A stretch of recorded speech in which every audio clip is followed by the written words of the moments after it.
Bonsoir à tous, nous sommes jeudi 15 avril et vous regardez le JT. Au sommaire, ce soir, les grands travaux sur l'agglo et la visite aujourd'hui à Angers et Trélazé des responsables nationaux de l'Agence pour la rénovation urbaine, l'ANRU. La sécurité des deux roues qui inquiète les services de la préfecture. Entre 2005 et 2009, 47 motards ont perdu la vie sur les routes de Maine-et-Loire.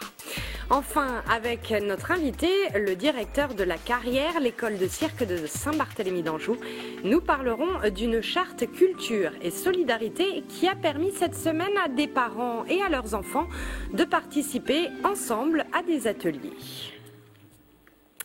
Les responsables nationaux de l'ANRU, l'Agence nationale pour la rénovation urbaine, étaient donc aujourd'hui en visite à Angers et Trélazé. Accompagnés en particulier de journalistes de la presse spécialisée, ils se sont rendus dans divers quartiers concernés par l'opération qui a débuté voici déjà plusieurs années. Fabrice Gadon et Graziella Doni se sont plus particulièrement intéressés pour nous au quartier de la Roseraie à Angers, quartier qui a bénéficié de l'une des plus importantes réhabilitations menées en France. Fin 2004, Jean-Louis Borloo, alors ministre de la Ville, était venu à la Roseraie pour le lancement de l'opération de renouvellement urbain. 5 ans plus tard, le quartier a été modifié en profondeur. Le tramway a fait son apparition, les espaces commerciaux ont été améliorés, une résidence de personnes âgées a été créée et de nombreux logements ont été réhabilités ou reconstruits.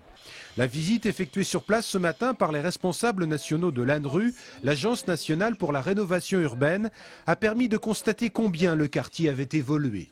Dans la rénovation urbaine, si on veut que les choses marchent bien, il faut refaire le cadre de vie, mais il faut changer plus en profondeur les conditions de vie. Ça veut dire qu'on introduit de la diversité. On a de la promotion immobilière au milieu du logement social.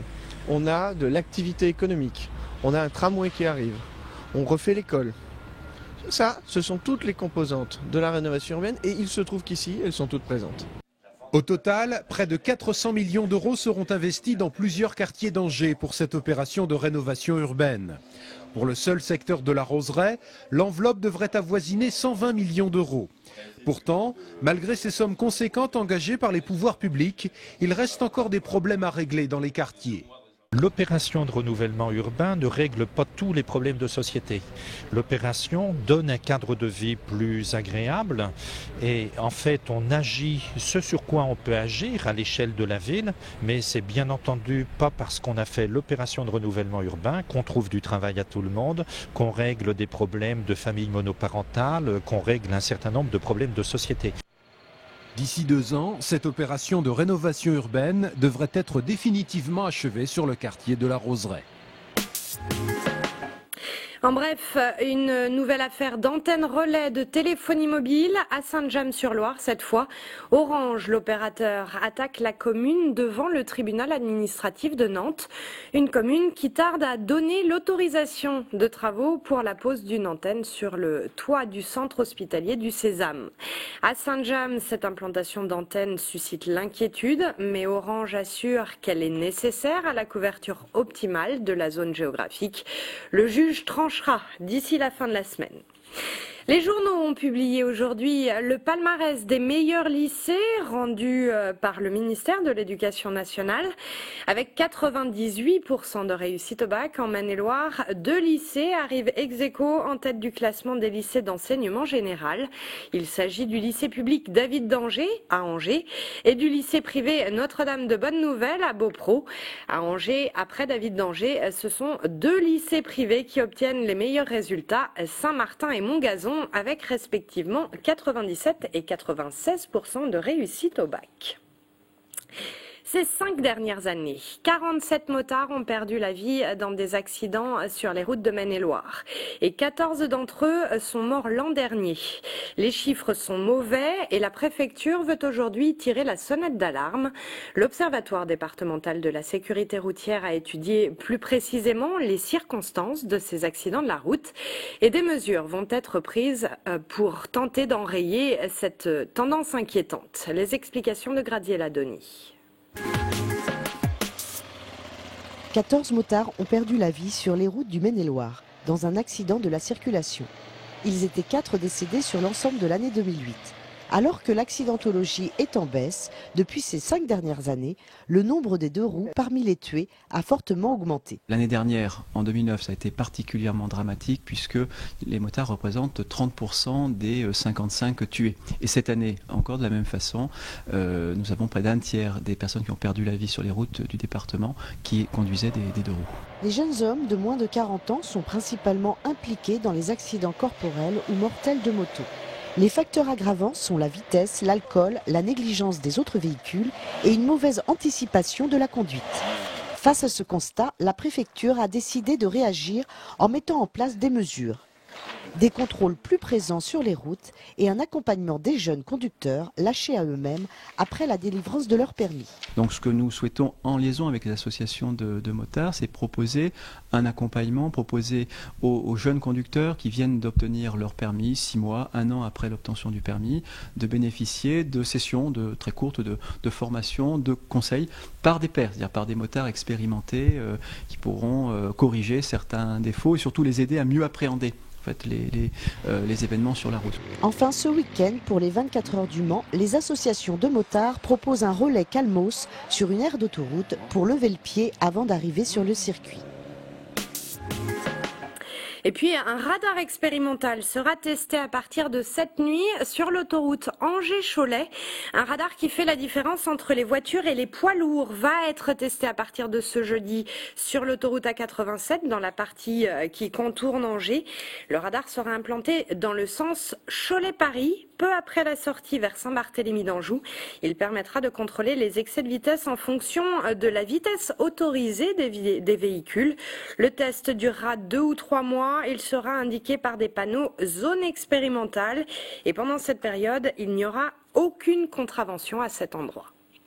Du football, c'est un match essentiel qui se joue demain soir à Angers. L'équipe du SCO se prépare à accueillir Tours et les Angevins savent qu'ils n'ont pas le droit à l'erreur. Le SCO est actuellement 5e avec 45 points, pas très loin du podium. Tours est à la 11e place, mais avec seulement 2 petits points de retard sur Angers. Les Angevins ne se mentent plus. Ce match va décider de leur avenir. Soit ils gagnent et ils continuent de penser à la montée en Ligue 1, soit ils perdent et ils peuvent dire adieu à leurs ambitions. Pour l'entraîneur angevin, fini la tactique, le seul objectif, c'est la victoire. Ça ressemble à un match de coupe où le perdant est éliminé pour la 3e place quasiment. Donc ça risque, effectivement, ça peut être un match spectaculaire, mais ça peut être un match aussi tendu, haché, qui se joue sur des petits détails.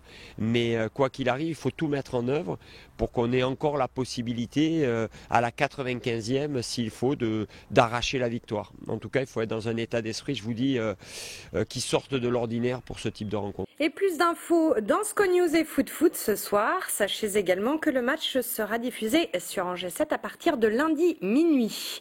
On va parler de cirque maintenant avec le directeur de l'école des arts du cirque La Carrière qui accueille en ce moment de jeunes stagiaires et leurs parents. Rally de la Mini, bonsoir. Bonsoir. Depuis lundi, tous les soirs à 17h30, des parents et leurs enfants viennent s'initier pendant 1h30 aux différentes disciplines du cirque chez vous, à la Paperie. Ils viennent du quartier des Hauts de Saint-Aubin. Et c'est un programme qui a été mis en place grâce à une charte culture et solidarité initiée par la ville d'Angers. Qu'est-ce que c'est que cette charte exactement ? Tout simplement, c'est une charte qui permet à des familles assez modestes d'accéder à ce type d'activité. Et elles font quoi alors ces familles ? Alors ces familles, ils sont initiés d'abord sur une première semaine pendant le stage, les vacances de février. Il y avait le quartier Haute-Saint-Aubin et le quartier Grand Pigeon, une dizaine de familles.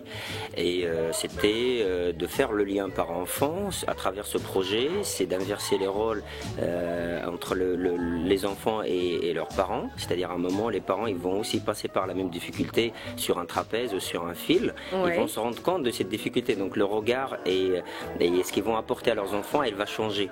Le fait qu'il y a une prise de conscience. Et puis il y a aussi l'objectif, c'est que les enfants puissent travailler avec les autres. On travaille dans le contexte de solidarité, de l'entraide, de la mixité. Alors mardi, quand nous sommes venus les voir, nous avons demandé aux parents et aux enfants pourquoi ils participent à l'atelier et si ça leur plaît. Je vous propose de les écouter.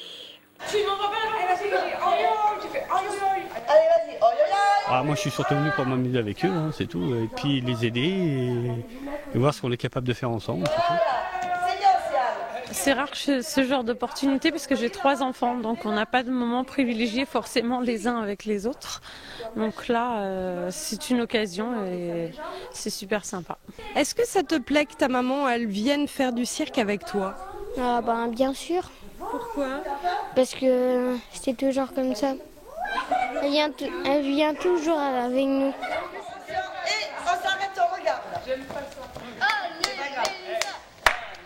Et c'est drôle de les voir. Les voir monter sur les trapèzes et quand ils ont peur, c'est drôle.